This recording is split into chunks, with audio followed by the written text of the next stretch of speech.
వచ్చే 10 ఏళ్లు రేవంత్ రెడ్డి తమ సీఎం అన్నారు మంత్రి కోమటిరెడ్డి వెంకటరెడ్డి. కాంగ్రెస్ లో ఏక్నాథ్ షిండేలు ఎవరూ లేరన్నారు.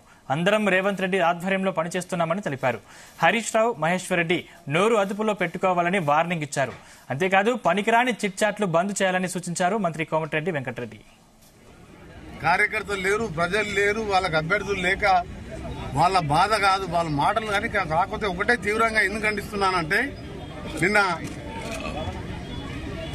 హరీష్ రావు గారు ఈ ప్రభుత్వం ఎన్ని రోజుల్లో ఉంటుందో తెలియదు, ఆయన ఇంకొక మన మహేశ్వర్ రెడ్డి అని ఒక ఆయన ఈ రోజు దీంట్లోనే 5 గ్రూపులు ఉన్నాయని చెప్పి ఆయన చిట్ చాట్ లో మాట్లాడుతూ చేస్తున్న సందర్భంగా నేను ఒకటే మాట చెప్పదలుచుకున్నాను. మీరు విజ్ఞతతోని మాట్లాడండి. మీరు ప్రజాస్వామ్యంలో ఎన్నికలు జరిగిన తర్వాత 5 ఏళ్ల వరకు ఆ ప్రభుత్వం ఉంటుంది. ఇక్కడ ముఖ్యమంత్రి గారు వారి నాయకత్వంలో మంత్రులందరం సీనియర్ల సలహాలు, జనారెడ్డి గారు లాంటి వారి సలహాలతోని ఎమ్మెల్యేలు ఒక టీమ్ గా పనిచేస్తున్న సందర్భంలో నేను ఒకటే చెప్తున్నా, మీద 5 గ్రూపులు లేదు, ఏక్నాథ్ షిండే అని మీరు సృష్టించింది ఏక్నాథ్ షిండే, మేం కాదు. మహారాష్ట్రలో ఎన్సీపీని, శివసేనని చీల్చి ఎమ్మెల్యేలను కొని ప్రభుత్వాన్ని ఏర్చుకొని ఏక్నాథ్ షిండేని సృష్టించింది మీరు.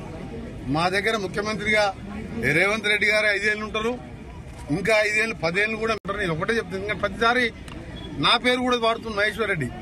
నువ్వు మీ పార్టీలో అంతర్గత విషయాలు బండి సంజయ్, కిషన్ రెడ్డి, బండి సంజయ్ ఎందుకు దింపి ఎందుకు కిషన్ రెడ్డి కూర్చోబెట్టడం నీకు తెలుసా? మా పార్టీ అంతర్గత విషయాలు ఇప్పుడు కూడా మాట్లాడద్దు. ఒక జాతీయ పార్టీ, నువ్వు LP leader, legislative party leader గా నిన్న ఆయన చిట్ చాట్ మాట్లాడుతుంది. ఈయన 10 మంది ఉన్నావు. బట్టి విక్రమార్క అంటే మా గౌరవం. మీరు దళితులు ఆ రోజు ప్రతిపక్ష నాయకులు ఉంటే ఓర్వలేక 13 మంది ఎమ్మెల్యేలని సంతలో పశువులు ఉన్నట్టు ఉన్నారు. ఇవాళ మీ ఓరు కూడా వస్తున్నా కూడా మేము మాకున్న మెజార్టీతో ప్రజలకు మేము ఇచ్చిన హామీలు నెరవేర్చుకుని ముందుకు పోతున్నాం. అందుకనే చెప్తున్నాం. ఈరోజు మళ్ళా ఎందుకు క్లారిఫై చేస్తున్నా అంటే, గడికోసారి మీరు హరీష్ రావు గారు కానీ మహేశ్వర్ రెడ్డి గారు కానీ ఎవరైనా మాట్లాడే ముందు ఆలోచించుకొని మాట్లాడండి. జాతీయ పార్టీ ముఖ్యమంత్రిగా ఎమ్మెల్యేలు మా అధిష్టాన వర్గం ఎన్నుకున్న రేవంత్ రెడ్డి గారు మేమందరం టీమ్గా పనిచేస్తూ ప్రజల కోసం పనిచేస్తున్నాం.